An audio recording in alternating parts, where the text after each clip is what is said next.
Dagha. Yo, peace, man. Hey, how you doing, bro? How you doing, Leedz? Long time. Yeah, it's been too long. Jesus. Yeah, man. It's my own fault. I think the last time I saw you was at Black Edan release party for their first mixtape. I think it's been that long. Damn. Yeah, that's a shame, man. When did that come out? That was like, Dude, that's like 2008, maybe. 08? 9. Yeah, man. I could be wrong, but I could be right. Yeah, I was even thinking before that. I actually forgot about the record release for Black Edan. Regardless, man. Yeah, no excuse for that. Jesus. Nah, I'm glad we're here now. Yeah, we get back on track, man, and keep Always. the track on for sure. That's the thing. If you fall off track, you can get back on track real easy. You just got to put a little effort in. I'm the master of that. Yes. Yeah, right? Falling off track lots of times, man. We all are, man. We all fall off tracks. That's what we do. I'd like to welcome everybody to the Leedz Edutainment Podcast, brought to you by Chubby Chickpea Restaurant. I got a very special guest today, Boston, New England's own Dagha, MC, rapper, among other things. Welcome, brother. Thank you, man. Thank you for having me. Absolutely, man. You've been busy. I see you just dropped an album. We'll get into that. We'll get into that later. But for those that don't know, and I always say this, for those that don't know, let's go back. Give people a little history, a little backstory. Born and raised, I'm not sure. Are you Boston born and raised? Yep, Boston What bred. section? What section? Yeah, I grew up in Mattapan. My parents still live in Mattapan. Yeah, man, it's all in the blood. How long did you live in Mattapan for? I went to school. I was in a program called METCO. Yep. So I was bused out to school outside of to the burbs, actually. So yeah, I was there until I graduated high school, essentially, and then I floated around for a while. Now, a lot of people say like Mattapan, like there's a lot of people that say different things about Mattapan. Like it's one of the most dangerous sections of Boston. It's not as bad as what it is. There's so much culture there. What's your thoughts on Mattapan from someone who was born and raised there? It's fine, man. It's not any more dangerous than any other parts of Boston. It's wild, man, because you can have, like, we grew up on the street. It's peaceful, it's quiet, it's tranquil. Kids can play in the yards and stuff. But if you go down a couple blocks, it was chaos. So I feel like a lot of Boston boroughs are like that. There's pockets of serenity here and there, but Mattapan, man, had a lot of gangs. You know what I mean? Back in the days, the Haitian Chargers was pretty popular back in the days. The Belknap, the dudes in the village down there off River Street. So you know where those pockets were, and you just as long as you chose not to associate with them cats as far as getting too close, it was all good, man. It wasn't scary like that. Yeah, I mean, city life is like that in general. I mean, you could be at Northeastern, and Northeastern College, and then walk, a few blocks down, and you're in Heath Street Projects. You know what I mean? Like you could be, it's like you said, you can know the pockets all day long. You got to do what you want to partake in. They threw up a damn casino in one of the most hood parts of Boston, man. Like the Charlestown area, it's not really Boston, but I used to work there at the Schrafft's building right on the corner a long time ago when John Hancock was in that building. And that area was trash, man. No disrespect to nobody that lives in that area, but it's coming up a little bit now, but it's just like, damn, let's just throw a casino there. City life is interesting. Yeah. I got my haircut at Mattapan's Finest. I lived in Hyde Park, right on Walcott Square. So I used to go over and get my haircut at Mattapan's Finest when it was like in the center. You remember Jamie? My barber's Ian. Ian, I don't remember. Okay. There were so many people in there, I wouldn't know. the original location was like jumping. You know what I mean? Right They'd in be Mattapan like, Square. Yep. yeah, everybody getting haircuts and they're shooting dice in the back. Oh man, those are the But good yeah, old days. Hyde Park was always so close to Mattapan, so I had never, you know, as long as you weren't acting out, I never had any issues. You know what I mean? Like, Yeah, and it was kind of conflicting because like the side of the street that my house is on is considered like the Mattapan side, but same exact street on the other side is a Hyde Park zip code. So yeah, you know, I would always interchange. I'd be like, yeah, I'm from Hyde Park. I'm from Mattapan. I was always confused, but yeah, it's all essentially the same location, man. I don't even know when you cross that Hyde Park line. yeah. Where is it? Where is River the Hyde Street, Park? it's like an Is it imaginary River line Street? in River Street. Okay. But the funny part is also that it's connected to Milton, which is like Milton is one of the richest towns in Massachusetts. Milton Academy and Curry College, all this. I mean, it's like a total different world. It's right there. And then Blue Hill Ave starts. Yeah, it's like Blue Hill Ave goes right into Milton. Yeah. No, Milton's. Yeah, I encourage anyone to take a drive up 138. Just past Mattapan Square and just check out like just the scenery and how things change. You know, Curry College is up there. It's a beautiful campus. Not a lot of people know about Curry College, but yeah, man, it's interesting. My boy, Peter Parker, went to Curry College. That's how I knew about it. And I spent a lot of time there. Yeah. So that's how I got, and then when he moved, that's how I ended up in Hyde Park, because he graduated, stayed in Hyde Park because it was close to Curry, and then I moved in. Yo, a lot of these kids are sleeping, man, because we got the resources right around the way. And I think now any Boston public school student that graduates can go to like a community college for free. So, you know, there's those resources, man. There's some really good resources for y'all kids out there. So take advantage of that shit for real. I went to community college first. Mm-hmm. Because, you know, I couldn't, you know, I didn't know what the hell I was going to do. So I ended up in community college. And I'm glad I did, because I saved a ton of money. Hello. So anyways, moving on. When did the music come in? When did the music come into play? I was always, I was into theater when I was like in high school and stuff like that. And that kind of bled into me meeting Insight and, but my first taste of it was just like through the Zulu Nation and meeting cats like Algebra and Schmitty and Queen Viv and Shizreal and yeah, I was a B-boy first. You know what I mean? Like me and my man Corey, we used to break dance. And we got tired of that pretty quickly and thought we could like, you know, put some rhymes together. So we called ourselves Cloak and Dagha. And he was a neighborhood friend. Still close with Cloak to this day. But yeah, I would say late 80s to early 90s is when I really started taking it seriously, to the point where I put my first single out independently on vinyl, I think 99, but we did the whole CDs and tapes and stuff before that. So I'll go back a little bit. Were you in Knights of the Round Table? Yep.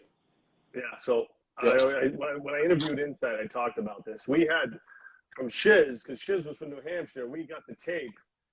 Shout out my man Shiz. We called him Meister back in the day. Meister, yeah. But Shiz, the Knights of the Round Table gravitated to southern New Hampshire, and me, shout out Kane, Colby, Brad, we used to bump that tape. Like, it was our first taste of local hip hop. Like, it felt more real. Like, NOG was obviously out, but like this tape felt like we were connected to it. You know what I mean? From Shiz. Talk about making that album. And I know there's many different variations of it in the group and everything, but let's talk about that. Man, I mean, Insight was the chef on that pretty much. You know, I think what made that happen, what made that album happen is we all lived in the same apartment. Yep. I actually occupied what was supposed to be a closet. You lived in a closet? Yeah, somewhat. You know, I know that sounds funny and shit. You know, someone's gonna separate this and clip it, I'm sure. But yeah, I only went in there when it was time to sleep. It's kind of, you know, Yeah. Awesome. But it was a house full of MCs. It was me. It was Insight. Lift didn't live with us, but Lift was in and out a lot. My man T Ruckus was in there. You know, I think we had this dude Jay. There was a couple other cats that were in and out, but that was it, man. Insight would wake up, he'd chef a beat, and that's just all we did. Like, you know, we would just vibe all day, and we all did like solo songs, and then we would do songs combined, and then we kind of just took the best of the best, and Insight put it together. He made the album, he did the artwork. You know, we had like a little shop, man. We were manufacturing CDs. It was dope, but the site was really the ringleader on that one. He kind of made it all happen. Yeah, I remember that. He did all the beats, and when we talked about it, he talked about how it all came together. How'd you meet Insight? How'd that whole relationship start? I met Insight through his sister Alana. We were doing Shakespeare's it was a 12th rendition of 12th Night or something like that. At Roxbury Community College. Like, I was into theater. I was really into theater. And she was part of the cast. And when she found out that I was like into hip hop and MCing and stuff, she was like, yo, you really need to meet my brother. And I never heard of Insight at the time. And she made an introduction. And that was it, man. That's all I needed from there. Cause I went to his setup. We was in high school. This dude just had he had like live instruments. He had the trumpet. He had his MPC. It was triggered by the Kai, and we was young dudes, man. I never met someone my age that was that advanced with just the know-how and the technology and stuff. And his beats was just crisp. So yeah, that was pretty much the start of it, man. You know, I was heavily doing Cloak and Dagha stuff at the time. And, you know, it was actually when I met Insight that kind of created a split between Cloak and Dagha, because Cloak wanted to go a different way sonically and with different producers and stuff. And I was just like, nah, this is the truth right here. I want to stop you real quick because you mentioned Shakespeare. Now, were you acting, doing Shakespeare plays? Yeah, it was like a hip hop. I was Malvolio, and it was called Club 12, and yeah, I think I could dig up some footage of that. But yeah, I was acting. Do you understand Shakespeare fully? Nah, Because I don't. Nah, not at all. I try. Not I at try all. to understand it. I can't. I mean, I have to like really research it and like study it. Then I get it. But one pass, I'm like, Yeah, I can't. It's hard to follow. It's very hard to follow, and it can bring you down like a rabbit hole. I feel like when we were doing these productions, it was through Zulu, so it was always like it had a hip hop foundation to it. So you know, we had a team of people, and we would Clean Viv and Naheem Garcia Allah. He's a pretty popular actor right now, and Smitty, and you know, we would all get together and make that happen. My phone's going crazy. Sorry, man. It's all good. Damn, what was the question, man? I'm sorry. I was talking about Shakespeare, learning Shakespeare. So learning it was easy because it was kind of put into like a hip hop kind of form. So we kind of made it our own. We didn't necessarily, you know, go with the Shakespearean translation and meaning behind it. So we gave it a spin. We did another one called Hip Hop 2010, and it was at the Strand Theater. We had some coverage in the Source. This was late 90s, and it was this was late 90s, but we were projecting what hip hop was going to be in the year 2020, which is pretty dope. So yes, stuff like that, man. But no, I don't understand Shakespeare. No. Yeah. I mean, some of the greatest actors of all time, you know, they always try to do it, and even then, it's like still tough. But I respect it. I respect the because I mean, once you learn about what he's talking about, it's really dope. It's just the language is tough to follow. Yeah, I also feel like it's probably it's interpretive too. Like I feel like depending on who you are and like and how you absorb it, you can kind of see parallel meanings, if that makes sense. Yeah. Kind of just like with music. Like some people Right. hear different things when they hear music. Like it's just, I don't know. It's like art. It's interpretive, I think. I don't Definitely. one definition. So let me ask you, how did you meet Shiz and LJ? How did you meet these guys? Because I got to know the Shiz connection because that's my neighborhood. This is my guy. So How did you meet Shiz? I worked at John Hancock. I was through a temp agency soon after, a couple of years after I graduated high school, and Shiz was working there. He was full time. I was part time. And that was it, man. We just kind of clicked. I don't know. I thought he was someone like I never met before. Oh yeah. Very intelligent, man. Just but a quiet, powerful kind of dude. Like it was intriguing. And at the time, like I said, I was kind of floating around, and I think one of the first couple of days I met him, he offered a place to stay, me a place to stay, you know, at his apartment in Fenway. Yeah, I don't know. That was it, man. We've been best friends ever since. So, you know, shout out Shiz. Yeah, big shout out. What about LJ? Did you meet LJ through Shiz too? So I met LJ through, he was originally from Connecticut, I believe Bridgeport. Bridgeport, thank you. But he was, I don't know if he was in the Zulu chapter in Bridgeport, but I met him through the Zulu Nation when we had our chapter in Boston. I don't recall if he came over as a Zulu already, or if, you know, he was introduced to the Boston chapter. I feel like it was the latter, but. Right. Now, are you a 5%er? I would say so. Yeah. Talk about what that means to anybody that doesn't know what that means. It's I'll try to put it simply. You know, is 100% of people in the world. 85% of the people kind of live life like sheep. You know, they're just dumb, deaf, and blind. And you got the 10%ers. The 10%ers, you know, they control everything. They control everything. They actually control the 85%ers. And then you got the 5%ers who just know who God is and the true meaning of God. So, and you know, we consider ourselves, you know, of God.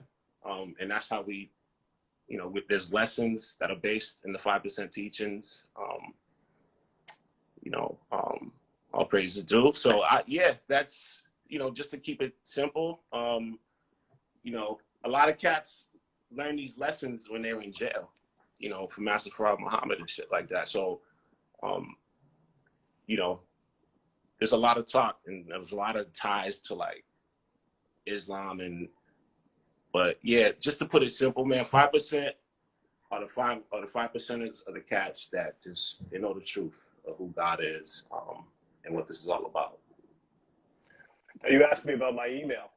Yes, of course. So my email is learned85@gmail, and at the time, I was when I was putting together an email, I was, you know, listening to a lot of 5% hip hop because 5% played a huge role in the hip hop I listened to. I didn't really understand it all, you know. I didn't really understand everything I was listening to. I didn't have connections to people that were actually in it that I could do. But I understood the whole 85%, what that meant. Like, you know, like that there's this certain population that's just goes through the motions and is just the deaf, dumb, and blind. I knew that. So I just, I've always been into knowledge of self and learning and better yourself and working on your defects and whatnot. So my name's Ned, and learned has Ned in it. So I took learned. I was going to originally go learned at Gmail, but that was taken. So then I had to add to it. So I was like, oh, I'll put learned85@gmail.com. So it is, I'm not a 5%er, but I was a fan of 5%er. So I used it and I kind of understood the whole knowledge of self thing. So that's dope. That's dope. I love Only it. a few people have ever asked me about that. It popped out right away. I was just like, learned? I didn't get the Ned part. That's pretty slick. That's pretty slick.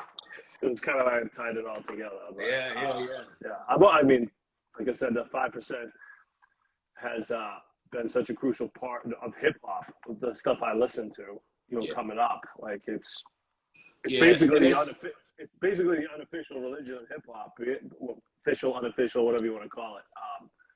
I don't think there's an official religion, but like it was so strong, like Wu-Tang, Gang Starr, like, you know what I mean? Yeah. And I hesitated when you asked me first if I was 5% because I just hate categorizing myself like into any kind of bucket like that. You know what I mean? Like I'm heavily influenced for sure, but like I know 5%ers that like sell crack. You know what I mean? And that to me, it doesn't jive. So, just wanted to make that point be known, man. Just gotta be careful about putting ourselves in a box too much. I think you can learn from everybody. You know what I mean? But yeah, I grew up Zulu. I grew up, 5% Nation for sure. I mean, whether you participate or not, or it's the path you're on, you can't deny its role in hip hop. Absolutely. So, it's a huge role in hip hop in shaping the whole culture. So, yeah. But really, like you said, religion and politics get sensitive sometimes. But it's again, it was part of hip hop. Like it's history. I grew up like I was fans of Tribe Called Quest. I was fans of like De La Soul, like all these cats, Queen Latifahs, and the X Clans, the Brothers. They were all part of the Zulu Nation. Like it was, you know what I mean? Like so, but back then it was just like, whoa, like it's not like the wave it is now. Like back then it was just like cats would clown you for being conscious. You know what I mean? Like or try to pigeonhole you. So man, again, that's what I grew up on. All my favorite artists kind of stem from Zulu, so yeah. Yeah. Well, let me also ask you this. This could be technically a controversial question. How do you feel about the Bambaataa thing nowadays? Because there's a lot of controversy about that, African Bambaataa's controversy. Is it something like you don't talk about, or is it? I talk about it, man. It's disappointing, obviously. Like, I don't know enough facts to like state an opinion either way. I just feel like everything has a controversy. Everything has a controversy. And it's just unfortunate that, as much as I'm talking about Zulu and as much as we're talking about Zulu and how dope it was and how empowering it was for me, this whole scandal with Bambaataa is always going to be like attached to that. Right. And I understand that. And it's unfortunate, man. And it's unfortunate for hip hop. You know what I mean? Because that shouldn't be the last thing we talk about, or the first thing we talk about when we think about the Zulu Nation. Right. So yeah, it's disappointing, for sure. And I wasn't even interested in like learning the facts or just digging. I just was like, man, come on, man. Like, what are we gonna do?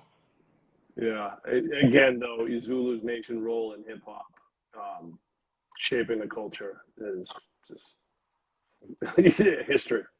There's no hip hop without it. Yeah, Bambaataa, his role in shaping the culture in the beginning. I don't know all the facts either, but musically, very important. Yeah. Very important. And setting it as a culture, like defining what the elements are of hip hop. Like it's b-boying, it's DJing, it's graffiti, it's MCing, it's what I mean, it's and yeah, it's just I don't know, man. It's just a hot topic. There's a lot of them out there. All right, so moving on. I interviewed Mo Pope the other day, and I forgot that you also were in the group Electric with him, right? That's right. Yeah. That was Insight. You, Anonymous, Mo, Raheem. Project. So basically, Project Move, you, Insight, correct? Correct. Exactly. That's dope. That was a dope project. This is when I started coming into the city around this time. What year was that? Yeah. So, damn. Damn. Electric was like early 2000. Yeah. Yeah. I should know. So many projects, man. Well, But that's yeah, all right. because we were signed with Sun Moon Records. I feel like that was maybe it was like damn, I don't know, man. Early it was 2000s. before the divorce. It was before the divorce. So Divorce? yeah, my album, The Divorce. Oh. Sorry. That's right. I forgot the name of your album. Had to clarify. Divorced? Yeah, no, I had to clarify. That would be key, though, if you got divorced. You would say, hey, I think I made this album before I got divorced, or I made this after I got divorced. That would be a key time. Right. That's how I remember things. That's pretty funny. What was, I'm not familiar with the Midnight Shipment album. What was that? So that was another. I did so many projects with Sight, but that was a project with this dude, homeboy Edan. It was a 3-man kind of. We put out a couple of 12 inches, but we never finished like a full project. Yeah. And then you ended up being on Insight's album, Blast Radius, correct? I've been on a few Insight albums. Yep. The Mason Project, Blast Radius, Targeted Zones. Yeah. Sight's been looking out since day one. Absolutely. And let me talk about your relationship with Edan. Forgive me for pronouncing that incorrectly. I should know that because he played a big role in Boston hip hop culture as well. But then he was originally from Maryland. If I remember that correctly. Yep. He came here and went to school, but he became almost like a Boston artist. Yeah. And he's super dope. And you guys had talk about him and your relationship with him. He's the man. I met E through Insight, of course. But this is when we were doing Electric Company. We wanted a DJ. So we used to do sets with Edan, and we actually did a few shows with Edan would DJ for us. So that was the introduction, and then from there, Electric Company kind of fizzled out. I was working on an album, The Divorce. I was going through a divorce. And Edan was about to go on tour and stuff. And, we just kept working. And then he asked if, him and Insight asked if I could like go on tour with them and open up and stuff. And yeah, we just kept it going from there. And then Edan was on Lewis Recordings, which is based out of UK. London, and I let Lewis Recordings kind of hear like the demo of what I was working on for The Divorce, and then that was it. He wanted to do something right then, so that's how I became like a label mate of Edan on Lewis Recordings. They took on The Divorce, they manufactured it, they distributed it. I did all the recordings and everything, but they pressed the physical copies. They did tour support, publicity and all that stuff. So yeah, it was cool. I'm still, and then I was on Edan's The Beauty and the Beat album, that rock and roll joint, which great album, great track, amazing album. Yeah, thank you, man. Which was awesome, which did wonders for me as well. Are you still in touch with him? Yep. Where is he at these days? Because I haven't heard of Pete. I've seen him produce a couple things, pop up every once in a while. Where is he at? He's been around, man. So, he was just in Rhode Island a few weeks ago at the Cortland Club. I went down there to check him out. Then I know he was on the West Coast. He was doing a stint on the West Coast for a while. I'm not sure if he's back yet. So I still think he's on the road. He's been gone for like 2 months now, but we're in touch through text and social media and stuff. So I don't know exactly where he is, but he's active. Oh, good. That's what I really wanted to hear, was make sure. He's doing a lot of stuff with Earl Droog, and he's DJing all over the place. I think he does a weekly on the beach on a beachfront in New York. So he's around and he's active. And, Good. you know, we still have stuff that's not released yet and stuff I'm hoping we could get back to. Now, he's still rhyming, right? Or is he just DJing? Yeah. No, Okay, good. rhymes. Yeah. Yeah, great. That's good. Well, I'm glad. Thanks for the update. Because I was thinking about him the other day. Because you, like I said, you guys were all playing a crucial role in my, especially when I was starting to come on the scene. You guys were doing big things, great music, make great music. So I was like, oh man, I'm glad everybody's still doing it. Yeah. So the Divorce is the solo album. It's the first album. No, my first album was Object in Motion. Okay, that's what I'm confused. Yeah. So Object in Motion came out first. Yep. Talk about that album. So that was, you know, after failed attempts of trying to be in groups, I was just like tired of it. Like it was Cloak and Dagger, Electric. So I was just like, oh, you know, let me try this solo thing. And again, Insight was right there. He produced a majority of it. Then he introduced me to DJ Real, who was able to get on and supplement with some scratches and some productions and stuff. But yeah, Insight, fun fact is, Sight actually financed Object in Motion as my first album. He got me, I believe it was 2 separate licensing deals, one in Japan with Mike Life. I think the other was Australia. The labels slip on my mind, but yeah, Sight. Yeah, all credit and all like appreciation goes to him for that, man, because he saw something in me and was willing to put his money up, you know, to make it happen. So That's dope. That's super dope. And then the Divorce, that was around 2006, I'm guessing. yes. And then Divorce comes out in 2010. Now, did you actually go through a divorce? Yeah. I was just joking about it earlier. Oh, I'm sorry. Yeah. Sorry about that. Sorry I had to joke about your divorce. No, it happens, man. I talk about it. It does. Get an album about it, so it happens. It's all good. So is the whole album based on that situation? Yeah. Yeah. Yep. It was. It's hard. It's hard. It's. I would. So this was therapy for me initially, right? Like, there was a lot of foul, just bad stuff that happened, and I felt like I was just getting a short stick of everything, and I needed someone to talk to. So I grabbed my pen and my pad, right? And I just started writing stuff, and the first thing I wrote was real kind of just angry. It was The Devil's Work. And, you know, as I kept writing, I was just like, all right, I went from Devil's Work into, damn, she changed the locks. And so the next song is Change Locks.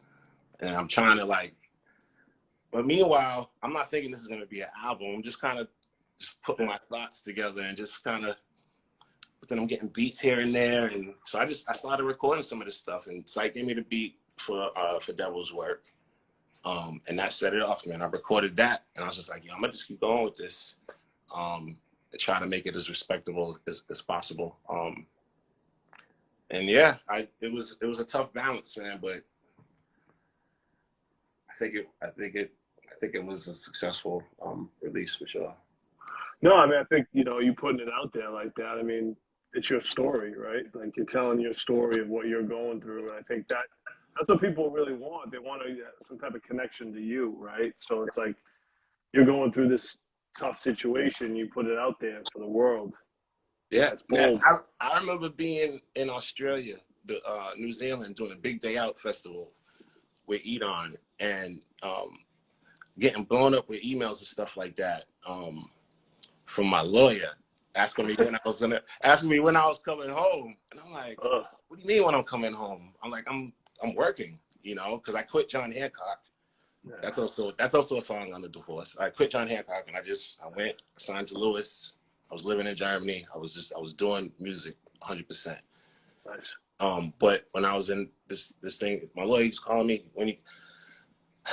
so I ended up getting home, had a nice pocket of change. And as soon as I landed, all the catch up from the messages on the phone, I calls him. I'm like still sitting in the plane. He's just like, "Where are you? Are you here? Come down to the courthouse right away." Right? I just did a red-eye flight, man. He's just like, "Come down to the courthouse right away. Bring whatever money you have with you." So long story short, man, I went to the courthouse. She ended up putting me on child support while I was gone. And I was unaware of that. And then, yeah, man, they took a couple of G's that I had and they locked me up. I could laugh about it now, man, but it was shit like that was just like, man, who do I talk to about this, man? Because it's stressful, man. Like, I'm just trying to do the best. I'm working. I'm out here working. I'm bringing money back to take care of my child. You know what I mean? But the judge wanted to take my passport, and so I don't know, man. That's why I ended up settling down and getting this damn job at a nonprofit. That was probably the best decision of my life. What's the nonprofit you work for? It's called Boston Scores. Talk about that. Sure. Yeah, man. We're a Boston-based after-school organization. We partner with Boston Public Schools to provide like team-based activities. So it's sport and it's enrichment. Soccer is the main sport, but then for the enrichment, we teach poetry to the elementary kids, and we do social entrepreneurship with the middle school kids. So that's why I was able to create a songwriting curriculum and get that into the schools and implement more of the stuff that I have a passion for, as opposed to like my work with John Hancock and stuff like that. So that's dope, man. Yeah, Congrats man. on that, It's man. been a hell of a ride, but I'm sorry, go ahead, man. No. I mean, it is. It's always a hell of a ride. I can't remember when it's not been one hell of a ride. This new album, Black Flowerz. Talk about this one. This album is just bringing it back full circle, man. It is an album to just remind us as a people, as Black people, just of our greatness. Our history didn't start with slavery. We're great and we could do great things. So I just wanted to celebrate us as a family. It was recorded over the last year or two.